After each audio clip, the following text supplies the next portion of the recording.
the battle of the sexes, however you want to put that, that involves 50% or 100% of the population of the world, right? Racial equality, economic equality, these sort of things affect everyone, but we don't talk about them. We talk about very, very marginal things that get pushed right front. That's 100%.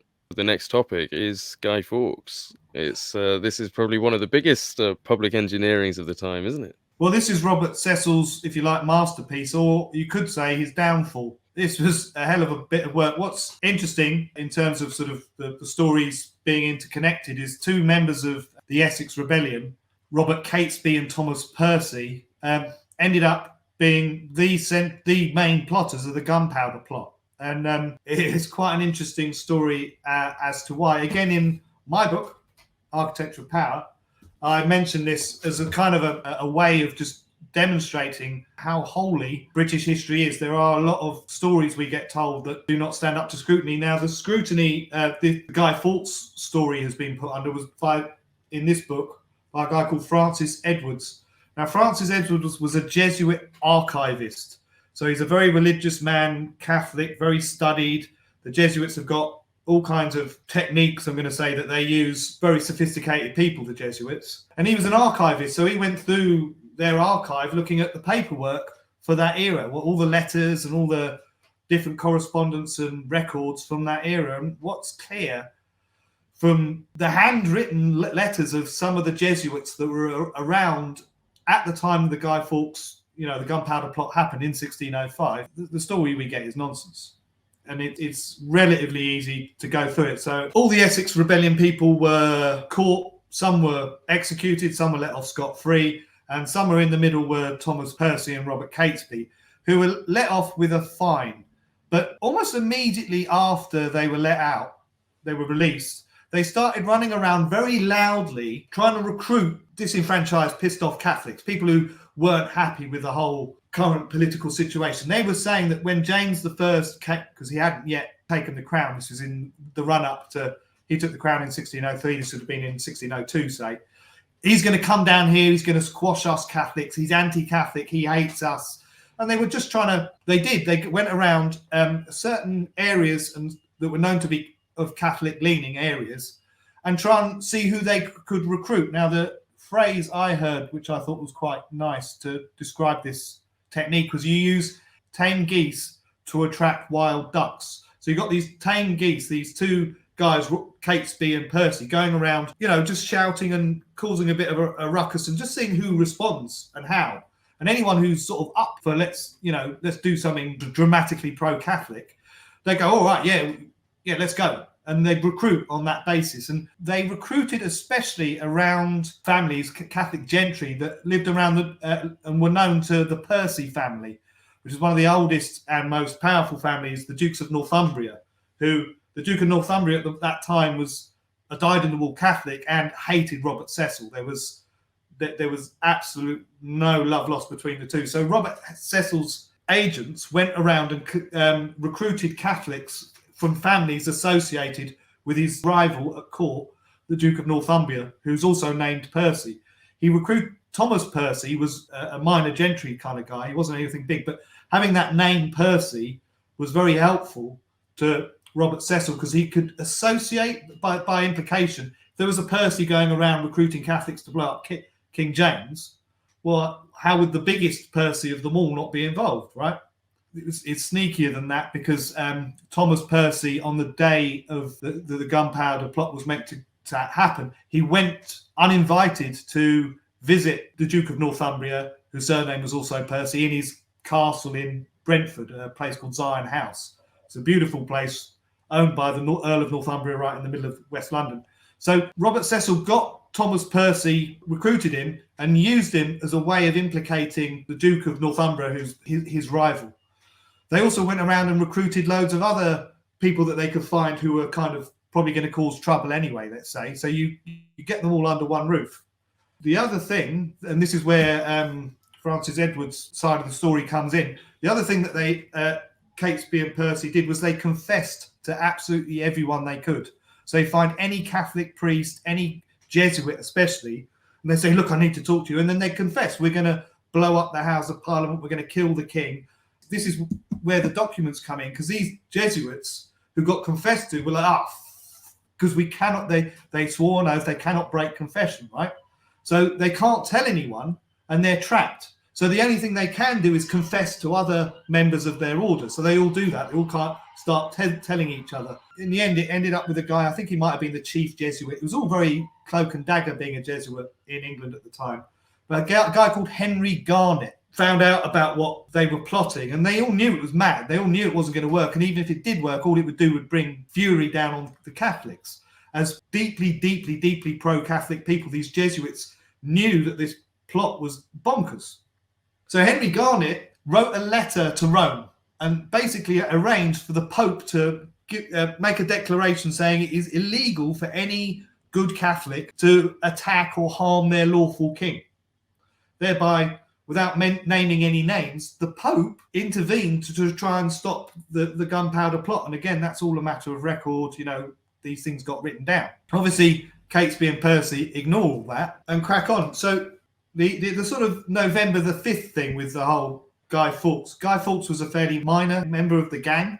They didn't really know him very well. I should say the house, presumably everyone knows the story, they dug a tunnel and took loads of gunpowder under Parliament, right? The house that they were using belonged to a guy called Dudley Carlton, who was one of Robert Cecil's best friends. When the plot blew up, no one shot Dudley Carlton's head off. He was made an ambassador and he was promoted. So it's a strange coincidence, at the very least, that one of Robert Cecil's closest confidants supplied the house that allowed the plot to happen, right? He probably made money out of it. They were paying him rent, Why not make money at the same time? Anyway, when Guy Fawkes was there in situ with the gunpowder, that's November 5th, right? Famously, November 5th, remember. But a few days before that, Robert Cecil had actually received a letter, cut a long story short, saying that something deadly is going to happen under Parliament and that you shouldn't go. Don't go. There's going to be a great blow to Parliament. Stay away, was this letter. So this letter that Francis Edwards says was a forgery, that Robert Cecil had delivered to him in the middle of a meeting where other people were there so he could read it out and be all surprised by it. Like, oh, what should we do? That was about a week before November the 5th, and he did nothing. Nothing happened until November 5th when the gunpowder was in place, when all the bits, if you like, of the chessboard were in the right order. He had over a week's notice that something was going to happen, but ordered no searches, didn't act in any way until the time was right. So it was very good timing on his part. So let's just go with Guy Fawkes for a minute. He was arrested on the 5th. I can't imagine the pain and stress he was put under. And after about a week, he started giving names, including Catesby and Percy and other sort of bigger names that were involved, after about a week. So that would have been like, what, the 12th, 11th, 12th of November, something like that, he broke. Also, before we continue, can you just talk quickly about where they got the gunpowder from? Obviously gunpowder, having 36 barrels of gunpowder in London was about I'd say 36 nuclear missiles nowadays. I mean, people knew, keep an eye on gunpowder, right? Gunpowder was by law kept in the Tower of London, in the basement, well out of harm's way. Really interestingly, again, a bit like Shakespeare's school records, all the records for the gunpowder in that period all disappear. So for a few weeks before and a few weeks after, there's no records of who's been keeping the gunpowder where. So it's quite likely what they got was sort of national ordnance gunpowder, maybe diluted a bit, mixed with something else, so it wasn't quite as pokey. 36 barrels, can you imagine, of gunpowder when, having a flask of it meant you needed all kinds of written permissions. There's just no way. It was incredibly implausible. No one can come up with a plausible explanation for where they got 36 barrels from. It seems most likely that they, quote unquote, borrowed it, or it was lent to them from the national store and then put back, or something like that. Like you said, there's no other way to get it, so it seems most likely they've got it from the people they're saying they're going to go and bomb. Yeah, but without that, I mean, it would have been done once or twice removed, and they, for all I'd imagine, knowing how sneaky they all were, Robert Cecil made them pay someone loads of money for the dodgy gunpowder that he was going to trap them with. You know what I mean? Why not make money out of the people you're going to? So this could be like the first false flag in British history, or is there a few before this? I imagine in false flag school, this is chapter 1. This is how you do it. So yeah, you were talking about the names, about Guy Fawkes and his names, getting tortured for the names. Thank you. Yeah. So basically, Guy Fawkes held out for about a week. So again, that makes it to the 11th, 12th, something like that, maybe the 10th. I don't know. But he held out a long time before he gave any names or any details.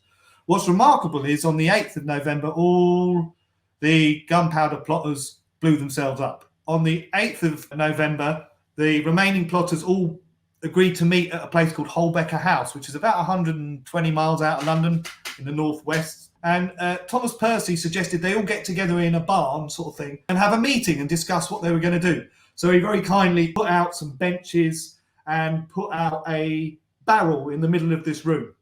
And on this barrel, he put a metal plate. And on the metal plate, he put a brazier, like a little fire. And there was like holes in this metal plate, witnesses said. So they all get in there, all the gunpowder plotters. There's about 30 or 40 of them there. They're all aware that Guy Fawkes has been arrested. That's why they've gone to Holbecker House. But they're all trying to lay low, right? And discuss what they're going to do. So they're all in the room. And then Thomas Percy says, oh, hang on, mate. Hang on, lads. I'll go and get us some nice hot drinks. So he goes out and gets them some nice hot drinks. And someone, while they're waiting, stands up and pokes at the brazier on top of the barrel. What Thomas Percy had forgotten to tell all his friends is in the barrel, he'd placed two 16-pound bags of gunpowder. And this is about to be the only explosion that's ever happens to do with the gunpowder plot. Someone pokes the brazier, a bit of fire goes down into the barrel and it blows up. Only one of the two bags ignited, apparently, but everyone in the room, the roof was literally blown off. Everyone in the room had their eyebrows and so on singed. They must have gone deaf for a good half an hour or whatever. You got that ringing in your ears from the explosion. They're all completely disorientated. Unluckily for them, there so happened to be 300 troops, something to do, I think, with the Sheriff of Worcester, happened to be just down the road when this huge explosion happened. And they were like, golly, I wonder if that's got anything to do with the gunpowder plot that Robert Cecil's just discovered in London. And they trotted over and they found, lo and behold, they discovered all the gunpowder plotters. And as you can imagine, a lot of this... They all survived? No, unfortunately for them, some of them tried to give themselves up and were arrested. Others, like Catesby and Percy, were on their knees and they were both killed by the same bullet. Robert Cecil paid the man who killed them a pension of 40 shillings a year for the rest of his life to say thank you. It's very likely that they thought they were surrendering to their boss, right? You know, nudge, nudge, wink, wink, with, you know, because they were, certainly Thomas Percy at that time, was clearly acting in somebody's interest that wasn't his co-conspirators, right? He blew them up. Anyway, Catesby and Percy shot by the same bullet. It's an execution. And that, by doing that, Robert Cecil made sure no one would ever know, or so he thought, no one would ever know what he got up to. Catesby and Percy are killed. Some of the others are killed, and some of them are taken to court. And it was a very famous lawyer called Coke, who was the Attorney General, I think, at the time, who prosecuted them. It's in the court case you get a lot of this detail. For example, he said, it was lucky that the second bag of gunpowder didn't blow up, because if it had, all of the defendants before us would never have lived to stand trial. On trial for treason, that meant they had no defence. They just heard the evidence and then got executed. Guy Fawkes, famously, didn't wait to be hung, drawn and quartered, didn't wait for any of that to happen. He jumped off the scaffold or whatever and broke his own neck because he knew what was coming. Yeah, I didn't know that, I always presumed they burned them at the stake because that's what, No, it would have been Bonfire night. The standard for treason was hanging, drawing and quartering, and that could last a couple of hours, I think. They really knew what they were doing in terms of keeping someone alive and making the biggest possible spectacle of what will happen to a person if they're treasonous. And he saved himself from that. But again, in that, I think it was Edward Coke, Sir Edward Coke, the lawyer's name. He was quite famous and became even more famous, actually. Great lawyer, and at that time, a loyal servant of Cecil's. Later on, there was... his career moved on and he wasn't so friendly with Cecil, mainly because Cecil, pretty much after this 1605 and the kind of aftermath where he did manage to take control, did manage to persuade the king, was in a powerful position for a while, it soon faded. If you like, that was the zenith of his political career, because people all over the place were like, this is bullshit, right? And written down by the Earl of Gloucester, quite an establishment figure and not someone who you could easily ignore in medieval England. Bishop of Gloucester, quite a big figure. He said Robert Cecil was in the habit of first contriving and then discovering a treason.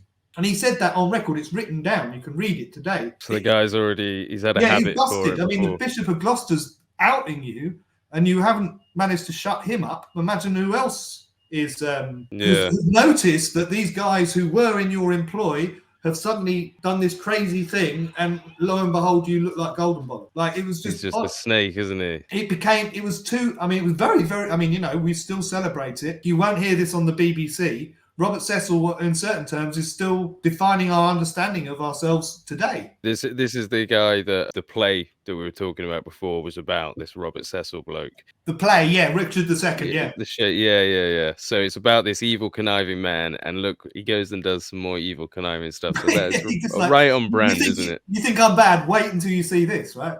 I mean, yeah. It was. I mean, he was playing for the highest possible stakes, but Guy Fawkes is just a patsy. That is a scapegoat. He's no one. He's a nothing to the whole situation. And yeah, and we would all think the way it's taught to us is that Guy Fawkes was the mastermind, that he hated the king, and he just got all these people together to blow up Parliament. Yeah, just mad evil Catholics, right?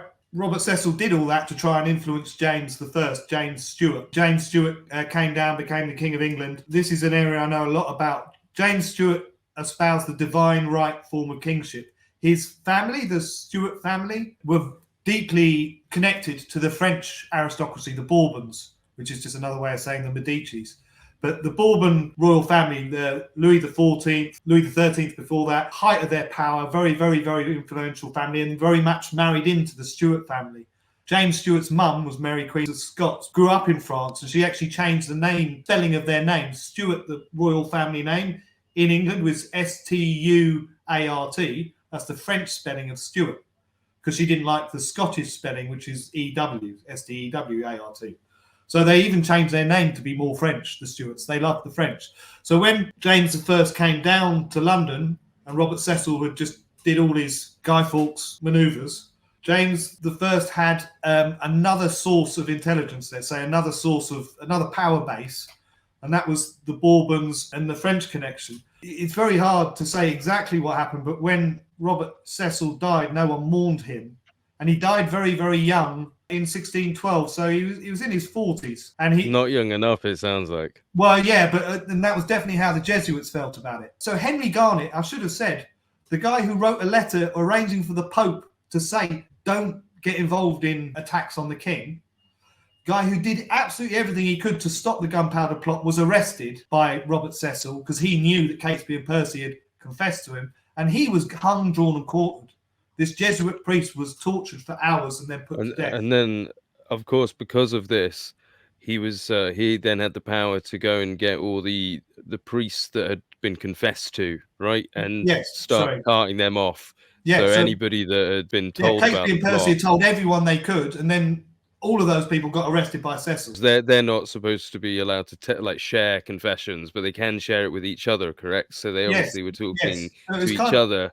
Yeah. And they're all going, fuck, we need to stop this, but we can't because we can't say anything. And then obviously at the end, they turns around and he says, so you guys knew? And they go, well, yeah, we did know, but we're bound by God to not say anything. He goes, right, come with me. Yeah, and like literally they went out of their way. They got the Pope to intervene. And we certainly never taught that at school. I mean, the Jesuits and the Catholics went out of their way to try and stop what was obviously a batshit crazy plan. Most people aren't up for blowing things up because they're angry, thankfully. Otherwise, we'd all fucking be dead, wouldn't we? It's a false flag, isn't it? To completely convince people that the Catholics have tried to... Because obviously, people in America might not know, because I know a big part of my audience American, but they will have heard of, Catholic v Protestant. And in Britain at one point, that was, a huge deal. It was a huge deal in Ireland as well. Yeah. Still is in some parts. Some people won't want you marrying a Catholic if you're a Protestant. Still to this day.